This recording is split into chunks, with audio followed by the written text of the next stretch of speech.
Hello everyone, it's Katie V, and just as the title says, I'm going to show you my full drawing process for making a portrait with my favorite brand of acrylic pens, Posca markers.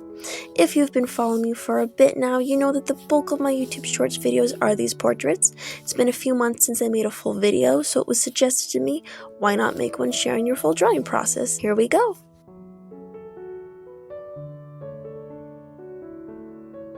In most of my shorts videos, I always start with the nose. Now, I don't believe you have to, it's the artist's preference, really. I used to always start with the eyes back in high school and my early years of college. I switched to the nose when I was in my junior year, third year of college, I think. I was learning to paint with gouache, I remember that, and I was painting a portrait, of course, and I had one eye done so far when my instructor, she'd come over, stopped and said to paint over it and to begin again with the nose. And she said it's the center of the face and you won't know where to place the face's other features until you know where the center of it is. So I did that and continued the rest of her class and the rest of the time I was in school. But, well, as you can see, I still do it, but none of my other teachers ever gave me the same advice. So really at the end of the day, just start your portrait wherever works best for you. I don't think it truly matters.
Okay, so here I've made a mistake. Whenever I begin the outline, meaning to me the sides of the face, if I begin by the eyes or cheekbones, I always bring the line in way too close or out way too wide, without fail. So that is what happens, and I'll need to either layer whichever color I use for the skin base to hide the line, or I'll cheat and bring hair in to cover it up. But if I start at the chin, it always seems to work out, so clearly that just shows I don't practice drawing from the sides enough, because I have seen many other artists start at the sides instead and everything falls into place just fine. So bottom line, that's just something I need to practice more.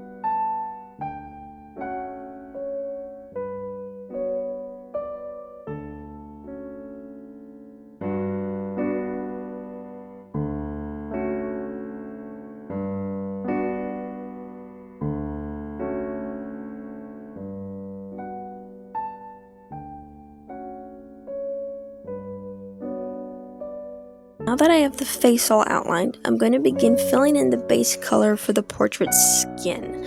Now I'll probably add a reminder into the video here and there, but one suggestion I wanted to make for using acrylic markers, try to use an acrylic friendly paper.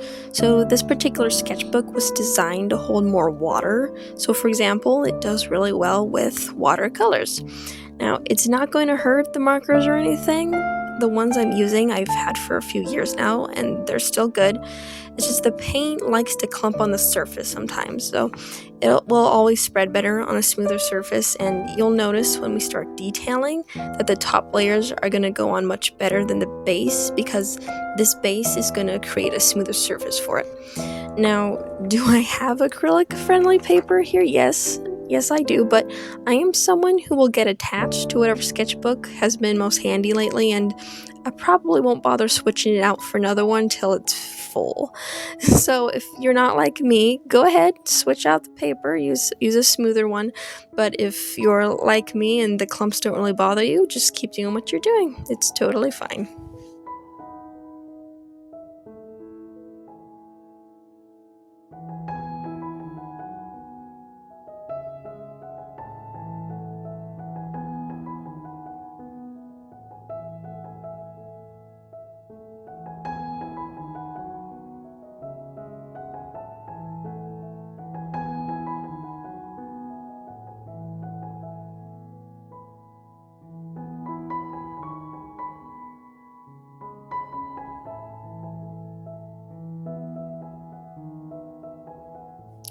Now, this is just another preference of mine, but once I have the base color done for the skin, I like to get the base for the hair filled in. They're typically the biggest parts of the drawings I do, and I just like to get the biggest parts out of the way. My favorite parts is adding in the shadows and highlights, and so I like to save the favorite part for last.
Okay, so the base for the skin, hair, and lips are done, so it's time for highlights and shadows. So with any type of drawing I do, I prefer to go from dark to light, meaning my shadows are going on first. If you look at the drawing to the left, which was done in graphite, I did the same thing with her. The shadowing, basically, it helps me to see the face's bone structure better, which will make it easier for me to see where the highlights and smaller details need to be positioned next. So basically, doing the shadows first better sets me up with a better foundation for my overall drawing.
So the highlights are done. So the next step I take is going back in with black to redefine lines. I'll color in her eyes, I'll go back over her eyebrows, and I'll detail the lips and fill in her nose, etc. But my favorite part to this is adding a layer of the black over the shadows I put in. This for me is when you really start to see depth in the image, and that's my favorite part of drawing, because I feel like I could reach into it and actually feel what I've put on the paper.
We are nearing the end now, so shadows are done, the highlights are done, we can see her lips, she has eyes, and I see depth in her neck and face, so all that's left is to add some highlights to her hair.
Alright, we finished the details on her hair, so we made it to the end of the video.